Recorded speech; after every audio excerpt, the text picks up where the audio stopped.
Olá, na semana passada nós refletimos sobre Atos capítulo 10 e 11, mas nós não finalizamos o capítulo 11. Na realidade, nós deixamos uma parte que é uma história muito bonita e específica, envolvendo o avanço da Igreja de Jesus e envolvendo um personagem singular chamado Barnabé. Então hoje eu leio para vocês a partir do versículo 9 do capítulo 11, onde está escrito o seguinte: Então os que foram dispersos por causa da tribulação que sobreveio a Estevão se espalharam até a Fenícia, Chipre e Antioquia, não anunciando a ninguém a palavra, senão somente aos judeus.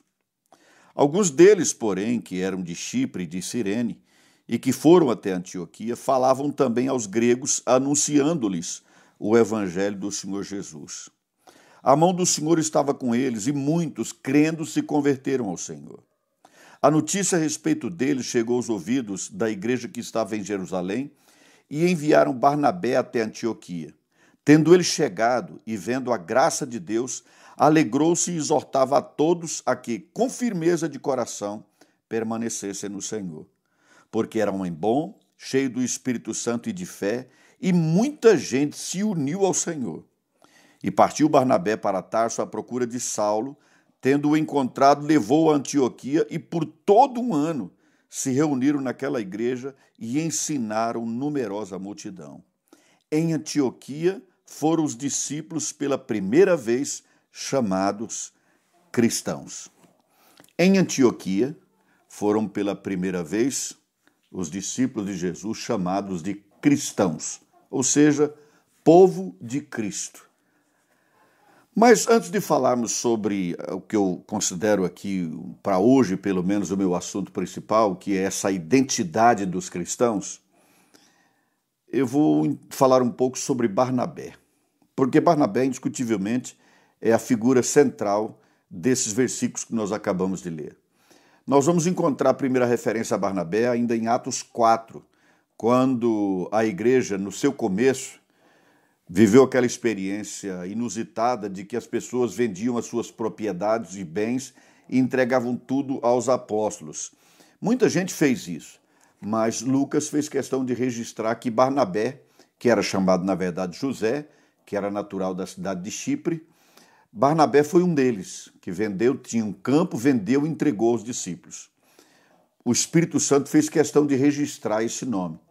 Mais adiante houve a conversão do apóstolo Paulo. E quando Paulo se converteu a Cristo, houve uma dúvida, um questionamento, uma inquietação na igreja, porque muita gente tinha medo dele. Afinal de contas, Paulo era o homem que prendia e mandava prender. Paulo era um homem de coração cruel.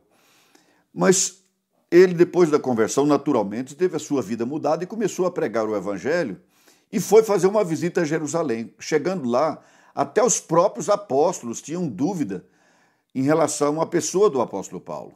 Se ele deveria ser bem-vindo, se não deveria, se ele era um homem perigoso, se era um espião, quem ele era afinal. E quem o recebeu para contar o que Deus tinha feito na vida dele e como Deus estava usando Paulo em favor da obra da pregação do evangelho foi Barnabé. Barnabé abriu os braços, abriu o coração para Paulo e o apresentou à liderança da igreja em Jerusalém, abrindo as portas para ele, numa espécie de discipulado muito interessante, um discipulado de liderança.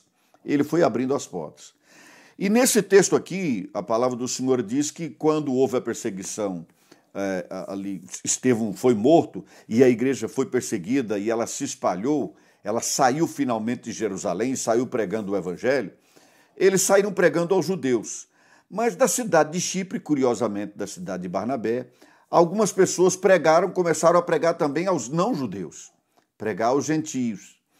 E quando isso aconteceu, a notícia chegou a Jerusalém, e é impressionante dizer, mas a igreja em Jerusalém ainda tinha muito preconceito em relação a pregar o evangelho aos não-judeus, como na semana passada nós vimos.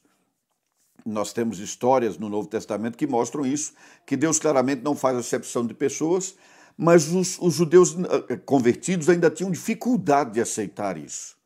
E por isso eles mandaram alguém até a cidade de Antioquia, onde o evangelho tinha sido pregado para não-judeus, E felizmente, Deus seja louvado por isso, mandaram um homem chamado Barnabé, ao invés de mandarem algum outro discípulo que fosse um legalista. Porque o texto diz que quando Barnabé chegou na cidade de Antioquia, vendo que os não-judeus estavam se convertendo, longe de impor regras, de criar limitações para o que Deus estava fazendo na vida deles, Barnabé, ao contrário, o texto aqui que nós acabamos de ler diz que ele se alegrou.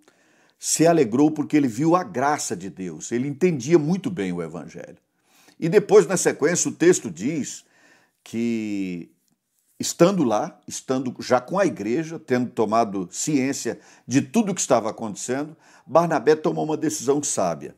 Ele foi à cidade de Tarso à procura de Paulo. A essa altura, Paulo estava convertido já há uns 8, 9 anos, entre 7 e 9 anos. Mas ele tinha ficado em Tarso, onde ele estava sendo preparado. Ele esteve na Arábia também, ali ele foi preparado, ele teve visões. Jesus esteve com ele trazendo instruções, é o que a gente depois vai entender. E Barnabé vai em busca de Paulo e o traz para Antioquia, e ali os dois passam cerca de 1 ano ministrando a palavra, exortando aquela igreja a permanecer firme com Jesus, a não abandonar a fé. A cidade de Antioquia era uma cidade importante, uma cidade grande, talvez a terceira do império, mas era uma cidade também cheia de licenciosidade, era uma cidade cheia de libertinagem, cheia de adultério, de prostituição. Aquilo que é muito próprio das grandes metrópoles, desde aquele tempo era assim. Mas os dois ficaram ali firmes, pregaram o evangelho, e algo tão extraordinário aconteceu naquela cidade que o povo saiu de Jerusalém sob pressão e foi pregar o evangelho em outros lugares. Mas na igreja de Antioquia não, o próprio Espírito Santo chegou, nós vamos ver isso no capítulo 13, e deu uma ordem de que ele tinha escolhido ali da igreja de Antioquia os melhores para saírem para o Império Romano pregando o evangelho. Então ali se tornou a semente das missões. Foi a base de toda a obra missionária em todo o Império Romano. Então, nós louvamos a Deus quando aquele que vai à frente é alguém que tem o coração como desse homem. É interessante que aqui, queridos, a gente já tem um pouco da identidade, da verdadeira identidade do cristão na pessoa de Barnabé, porque aqui diz assim que ele era um homem bom, homem cheio do Espírito Santo e um homem de fé. Muito interessante que o Espírito Santo tenha resolvido orientar Lucas a destacar esse predicado na vida de Barnabé. Barnabé era um homem bom, um homem cheio do Espírito Santo, um homem cheio de fé, um homem com predicados, com qualificações. É muito bom quando a gente encontra-se com uma pessoa que não caminha nas mesmas fileiras que nós, e essa pessoa fala de alguém que é um discípulo de Jesus e fala com esses predicados, com essas qualificações. É maravilhoso isso, porque todo discípulo de Cristo deveria ser identificado dessa forma. Você já parou para pensar nisso? Se alguém for falar a seu respeito, o que ele vai dizer? Depois de morto, todo mundo é bom, né? Geralmente é assim. Mas e agora, enquanto estamos vivos? O que é que as pessoas falam de nós? Se alguém tivesse que me apresentar e tivesse que apontar minhas qualidades morais, qualidades de personalidade, qualidades espirituais, o que essa pessoa diria? O que de bom essa pessoa teria para dizer a meu respeito? Barnabé era um homem bom, um homem cheio do Espírito Santo, um homem de fé, um paradigma, um exemplo. Esse era Barnabé. A história de Barnabé continua, mas há aqui uma singularidade que me chama a atenção. Ele buscou Paulo, portanto, ele estava na liderança. Eles assumem o trabalho em Antioquia. Mas depois, quando eles partem na obra missionária, Paulo vai assumir a liderança, o protagonista passa a ser o apóstolo Paulo, e Barnabé fica numa posição secundária, mas não fora. Quando eles fazem a primeira viagem missionária, por exemplo, eles fazem juntos, levam uma pessoa chamada João Marcos. Esse João Marcos desistiu logo no início da caminhada. Quando foram para a segunda viagem missionária, Paulo não quis levar João Marcos e Barnabé queria. Era Barnabé, a personalidade dele era essa. esse homem doce, esse homem que, mesmo que os outros errassem, ele queria dar uma chance, ele queria dar uma segunda oportunidade. E ele queria dar uma segunda oportunidade a João Marcos, Paulo não quis, eles se desentenderam, então criaram duas agências missionárias, duas caminhadas missionárias, duas equipes. E Barnabé levou João Marcos consigo e fizeram um belo trabalho, mas daí para frente a Bíblia vai destacar sobretudo o trabalho feito pelo apóstolo Paulo, que foi um trabalho de muito maior alcance e por isso levou o evangelho a praticamente todo o império. Mas a gente percebe depois que essa desavença no início da segunda viagem missionária não os afastou um do outro, não acabou a amizade, porque quando o apóstolo Paulo escreve a carta à igreja de Corinto, e ele questiona se ele, porventura, não teria o direito de deixar de trabalhar e ser sustentado pela igreja, ele menciona também Barnabé. Barnabé aparentemente também era um comerciante, Paulo fazia e comercializava tendas, a gente não sabe o que Barnabé comercializava, mas seguramente ele vivia das suas próprias rendas, do seu próprio trabalho. Ele se sustentava assim, e o apóstolo Paulo então diz, escuta, só Barnabé e eu não podemos ter o direito ao descanso do nosso trabalho para nosso sustento. Eu só estou mencionando esse fato para mostrar que a história de Barnabé e de Paulo esteve entrelaçada desde o início, desde o início. E sabe, eu chamo isso de discipulado de liderança. Discipulado de liderança. É incrível porque depois Paulo se torna um líder muito mais proeminente do que Barnabé. Mas Barnabé fez o seu trabalho. Foi um discípulo singular de Jesus. Não só no seu trabalho de evangelização, mas no seu trabalho de discipulado, o que cumpre cabalmente a ordem de Jesus de fazer discípulos. Muito bem, mas eu não quero só ficar na figura, na pessoa de Barnabé, que é um homem que deve nos servir de referência. Eu convido você a pegar todos os textos da Bíblia que falam sobre Barnabé, para que você possa aprender muito com ele. Mas o que mais me chama a atenção aqui nesse texto é a grande novidade. Os discípulos de Jesus eram chamados de irmãos, de discípulos, mas agora eles são chamados de cristãos. Cristãos foi um apelido que o povo de Antioquia deu ao povo de Cristo. O cristão é aquele que se identificava com Cristo. A identidade do cristão é Cristo. O cristão é aquele que se parece com Cristo. E o alvo dele é se parecer cada dia mais com Cristo. O alvo do cristão não é ser um intelectual, um homem que domina todos os conhecimentos teológicos. O alvo do cristão é cada dia mais estar tão próximo de Cristo que se pareça com ele, que se confunda com ele. E assim, os discípulos de Jesus, daí para frente, passaram a ser chamados de pequenos cristos, de cristãos, o povo de Cristo. E essa é, em grande medida, a nossa identidade até hoje. Entretanto, o inferno tudo faz para confundir. E o diabo tem agido de uma maneira tal ao longo dos anos que o nome cristão, esse apelido de cristão que fazia todo sentido ali em Antioquia, porque era um povo que estava identificado com Cristo, isso vem se perdendo ao longo do tempo, especialmente na nossa geração. Reparem no nosso país hoje, no Brasil. No Brasil, praticamente todo mundo é cristão.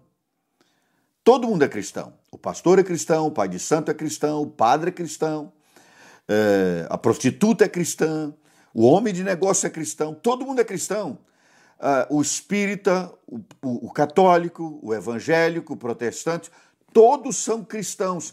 Na verdade, isso confunde, porque se todo mundo é cristão, significa praticamente que ninguém é, porque perdeu-se o vínculo da palavra cristão com Cristo.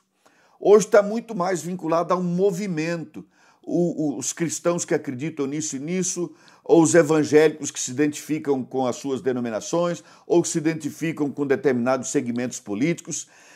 Mas as pessoas deveriam nos conhecer, tanto no Brasil quanto em qualquer lugar que nos encontrássemos. Nós, discípulos de Jesus, deveríamos ser ainda identificados por nos parecermos com Cristo, por estarmos de tal maneira chegados a eles, atrelados a ele, digo, que nós nos confundiríamos com ele. A vida dele está em nós e a vida dele em nós deve ser transmitida para as pessoas. Não só as nossas palavras, mas a vida de Jesus em nós.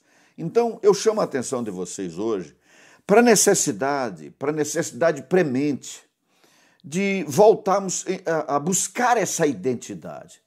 A nossa identidade de cristãos, não porque de alguma maneira nós estamos atrelados a algum segmento da religião cristã. Não tem a ver com religião, tem a ver com a vida. Mas, naturalmente, a vida de 1, 2, 3, 10 e de todo o corpo de Cristo deve nos confundir como o povo de Cristo. O povo de Cristo. É uma pena que o inferno tenha, até esse momento, conseguido um certo nível de vitória nesse sentido. Então, nós viramos, numa expressão popular, farinha do mesmo saco. Ser cristão é não ser nada. Mas cabe a você que está me ouvindo, cabe a mim, cabe a nós mudarmos isso. Cabe a nós buscarmos e vivermos essa identificação plena com o Senhor Jesus. Porque o cristão é aquele que se identifica plenamente com Cristo. É aquele que se confunde com Ele. O cristão também é aquele que, além de se identificar com Cristo, se identifica com o Evangelho de Cristo. Ou seja, com aquilo que Cristo veio e fez com a sua própria vida, quando morreu na cruz, quando ressurgiu dos mortos, quando conferiu a oportunidade a que, crendo nele, nós tivéssemos vida eterna. Jesus veio para trazer essa boa nova e nos comissionou para pregarmos essa boa nova. Então, um cristão é aquela pessoa que se identifica com esse evangelho pleno, o evangelho da graça. Essa era a figura, sobretudo, de Cornélio. Reparem que o começo do texto que nós lemos aponta para uns judeus convertidos, mas ainda cheios de preconceitos. Porque a igreja não significa perfeição. Perfeição será depois da volta de Jesus. A igreja era uma igreja cheia do Espírito Santo, com obras lindas, maravilhosas, mas ainda tomada de preconceito em relação aos não-judeus. Como na semana passada nós tivemos a oportunidade de falar. Mas aqui, quando a conversão dos não-gentios, dos não-judeus, em Antioquia, e quando Barnabé chegou lá, a alegria dele foi por ver que a graça de Deus estava se estendendo ao não-judeu. E esse é o evangelho. O evangelho é o evangelho da graça. Não é o evangelho do preconceito, da censura, da cobrança, da imposição. Por que será que as pessoas gostam tanto de regras? Sobretudo os líderes gostam de impor regras. Eu creio que a razão mais clara para isso é para ter controle. Controle por meio do medo. Se você não cumprir essa ou aquela regra, você será censurado, você será castigado, você vai sofrer as consequências. Então, por meio das regras e do medo imposto àquele que não cumprir eventualmente alguma dessas regras, regras eventualmente que não são nem bíblicas, são costumes. São costumes. Muita gente foi controlada no Brasil em igrejas evangélicas, com medo do tipo, você pintou sua unha, você cortou seu cabelo, você passou alguma coisa nos lábios, tudo é vaidade, não pode, está proibido. O curioso é que enquanto havia esse tipo de proibição por parte de vários líderes, eles se mantinham cheios de vaidade com uma gravata pendurada no pescoço. Não há nada na Bíblia que diga que alguém tenha que usar gravata. Mas era o homem, era o líder, ele então podia ter a sua vaidade de usar a gravata. Mas se alguém tivesse a vaidade de colocar um brinco na orelha ou passar alguma coisa nos lábios, então essa pessoa estava censurada. Tudo isso tem sido criado pelos homens, sobretudo impondo regras, estabelecendo limites. Esses líderes se tornam fiscais do cumprimento desses limites. Se torna uma espécie de B10, aquele que tem a chave, né? Para dizer quem fica na igreja, quem sai da igreja. Não firmado na palavra, mas firmado nos seus próprios costumes, nas suas próprias convicções pessoais, algumas impostas, algumas que já vieram por herança, infelizmente. Mas Barnabé entendia, conhecia lá nos primórdios da igreja que o evangelho é o evangelho da graça, é o evangelho do favor não merecido. Não significa dizer que por ser uma salvação não merecida, a pessoa esteja agora livre para fazer da vida o que bem entender, não é isso. O que o evangelho da graça ensina é: você não vive da maneira certa para merecer algo bom. Você vive da maneira certa porque recebeu algo bom, que é a vida eterna em Cristo Jesus. Esse é o Evangelho da Graça. E é isso que deve nos identificar. O que deve nos identificar como discípulos de Jesus é a graça de Deus. Eu tenho falado sobre a graça várias vezes e vou insistir nesse tema, porque as gerações, desde a minha meninice eu percebo isso, a Igreja do Senhor, ao longo das gerações, ela tem resistido a viver esta graça de Deus. E a igreja continua, infelizmente, cheia de legalismos. Repito, não significa que é uma igreja sem ordem, sem critério, sem normatização, não é nada disso. O evangelho não é bagunçado. Não, Deus trabalha com ordem, com decência e ordem. Mas não significa que os homens têm o direito de impor regras e, com isso, desfigurar a graça de Deus. A salvação, a vida pela fé, é uma fé na graça e não na capacidade de ter fé. É muito importante isso. Então, o que faz de nós cristãos é nos identificarmos com Cristo, é nos identificarmos com o Evangelho de Cristo e é nos identificarmos também com uma missão. Jesus veio ao mundo para cumprir uma missão. Ele veio, se tornou homem, com um propósito precípuo. Havia um escopo, não era uma viagem do tipo, eu vou à terra para ver o que posso fazer. Não, ele veio com uma missão certa. Ele veio para dar a vida, ele veio para ressuscitar e garantir que nós tivéssemos a vida eterna nele, que os nossos pecados fossem perdoados e nós tivéssemos finalmente, novamente, a paz com Deus, como foi o plano original de Deus quando criou o primeiro casal lá no Éden. Jesus Cristo veio com esta missão. E a igreja de Jesus, os cristãos, os que se identificam com Cristo e com o Evangelho de Cristo, nós precisamos entender que nós também temos uma missão, que é a continuação da missão de Jesus. Jesus realizou a obra e agora nós anunciamos esta obra. Eu sei que isso tem sido dito à exaustão, mas exatamente talvez porque muita gente fala, isso vai caindo na vala comum. Mas presta atenção no que eu estou dizendo. Você é um cristão, então significa que você entendeu que você tem uma missão. A missão de pregar o Evangelho, a missão de fazer discípulos de Cristo. E aqui nós temos, nesse texto, algo de muito interessante. Porque, caminhem comigo. Primeiro, a igreja estava em Jerusalém e o Evangelho era pregado só aos judeus. Depois, Filipe, com a perseguição a Estevão, Filipe foi a Samaria, pregou o Evangelho lá. Mas os samaritanos eram assim meio judeus, né? Eles tinham sangue judeu, eles eram uma ponte entre os judeus e os não-judeus. Filipe pregou o evangelho para eles. Depois, Pedro pregou o evangelho para Cornélio. Só que não foi Pedro que procurou Cornélio para pregar o evangelho para ele, foi Cornélio que mandou chamar Pedro. Então ainda não era uma ação espontânea da igreja pregando o evangelho para o não-judeu. Ainda havia uma barreira na igreja. Mas aqui não. Aqui o texto é fantástico quando ele diz assim. Primeiro fala que eles foram dispersos, saíram pregando, né? E no versículo 20 diz assim, alguns deles, porém, que eram de Chipre, a mesma cidade de Barnabé, região dele, e de Cirene, e que foram até Antioquia, falavam também aos gregos, anunciando o evangelho. Falavam aos não-judeus. Agora, espontaneamente. Não era mais um romano pedindo para ouvir do evangelho, a palavra de salvação, não era mais um meio judeu, eram aqueles que não tinham nada com a religião judaica, nada com o Estado de Israel, com o povo de Israel, e agora esses convertidos judeus pregam para eles o evangelho. Era uma espécie de terceiro e último passo em direção aos gentios.